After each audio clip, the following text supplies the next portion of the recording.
Welcome to my YouTube channel. हाँ जी बच्चों, आज जो मैं आपको करवाने जा रही हूँ क्लास 10th का चैप्टर 2 जो चैप्टर पॉलिनोमियल, ठीक है, उसका एक्स्ट्रा क्वेश्चन है।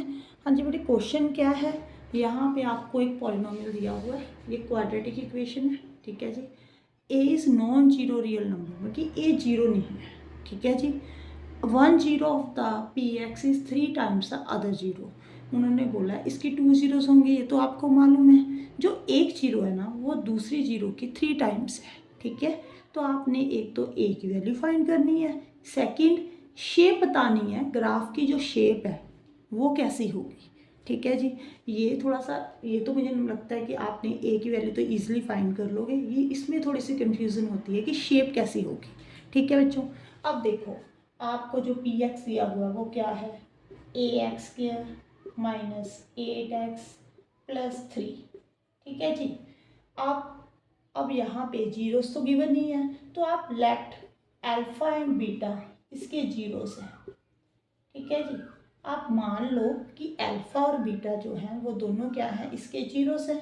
आपको गिवन क्या दिया हुआ है, 1 zero of p x is 3 times the other, means alpha is equal to 3 beta. यही मतलब हुआ ना कि एक जीरो दूसरे जीरो का 3 टाइम्स है, 3 टाइम्स मीन्स 3 के साथ मल्टीप्लाई करना है आपने, ओके।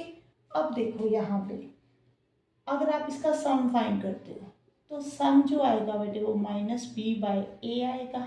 माइनस बी कितना है, -8, ठीक है जी। बी कितना है, -8, ए के प्लेस पे ए ही आएगा, तो ए बाई 8 बाई ए हो गया यहाँ पे।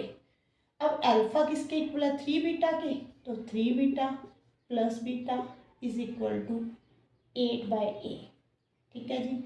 ये कितना हो गया, 4 beta is equal to 8 by A, ठीक है जी। इसको डिवाइड कर दो, बीटा जो आ जाएगा 4 2 8 होता है, 2 बाई ए के इक्वल आ गया। क्लियर है आपको यहाँ पे। अब प्रोडक्ट फाइंड कर लो बेटे। प्रोडक्ट जो है बेटे वो किसके इक्वल है, सी बाई ए, 3 बाई ए के इक्वल है। यही मतलब हुआ ना। यहाँ पे अल्फा किसके इक्वल है, 3 बीटा के, तो 3 बीटा इंटू बीटा कर दो यहाँ पे, ओके। 3 के साथ 3 कैंसिल हो गया। बीटा स्केयर जो है वो किसके इक्वल आ गया बेटे, 1 बाय ए के। बीटा की वैल्यू यहाँ पे पुट कर दो बेटे। बीटा के प्लेस पे जब आप 2 बाई ए लिखोगे, ठीक है जी, 1 बाय ए के इक्वल है, 2 का स्केयर 4 होता है, ए का स्केयर ए होता है, 1 बाय ए हो गया, क्रॉस इसको उधर ले जाओ, ठीक है जी। यहाँ पे कर देती हूँ, 4 is equal to A square by A के साथ एक ए कैंसिल हो जाएगा, जो ए है बेटे वो 4 के इक्वल आ गया। क्लियर है। अब देखो आगे उन्होंने पूछा है कि आपने इसकी शेप बतानी है, ठीक है जी। कई बच्चे क्या करते हैं, जब 4 ए की वैल्यू आ गई वहाँ पे पुट कर दी, ग्राफ बनाने लग जाते हैं।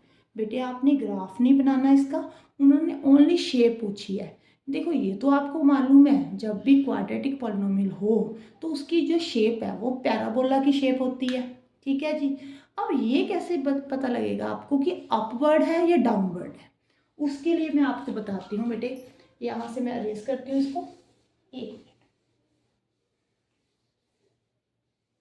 देखो यहाँ पे हमारा जो ए आया बेटे वो पॉजिटिव आया, +4। यहाँ पे 4x², ये बन गई क्वाड्रेटिक इक्वेशन।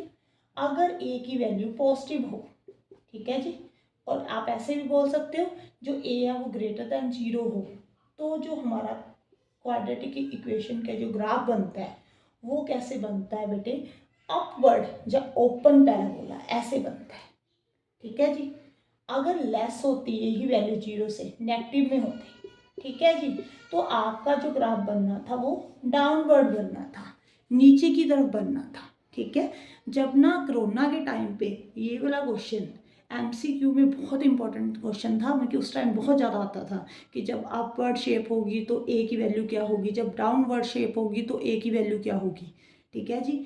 अगर ए की वैल्यू हमारे पास यहाँ पे नेगेटिव आ जाती तो हमने लिखना था कि इसकी शेप डाउनवर्ड बन रही है, ठीक है जी। अब हमारे पास क्या आई है, पॉजिटिव आई है, +4 है, तो अपवर्ड बन रही है। रीज़न बता देना कि ए की वैल्यू यहाँ पे हमारे पास पॉजिटिव आ रही है, ग्रेटर देन 0 आ रही है। तो जब भी ग्रेटर देन 0 हो तो हमारी शेप जो पैराबोला की बनती है वो कैसे बनती है, यू शेप भी बोल देते हैं आप इसको, ऑफ वर्ड भी बोल देते हैं, ओपन पैराबोला भी बोल देते हैं, ठीक है, कुछ भी बोल सकते हैं, बस रीज़न साथ में लिख देना। हाँ जी बेटे, क्वेश्चन अच्छा लगे तो वीडियो को लाइक जरूर करना और चैनल को सब्सक्राइब जरूर कर लेना। Thank you for watching.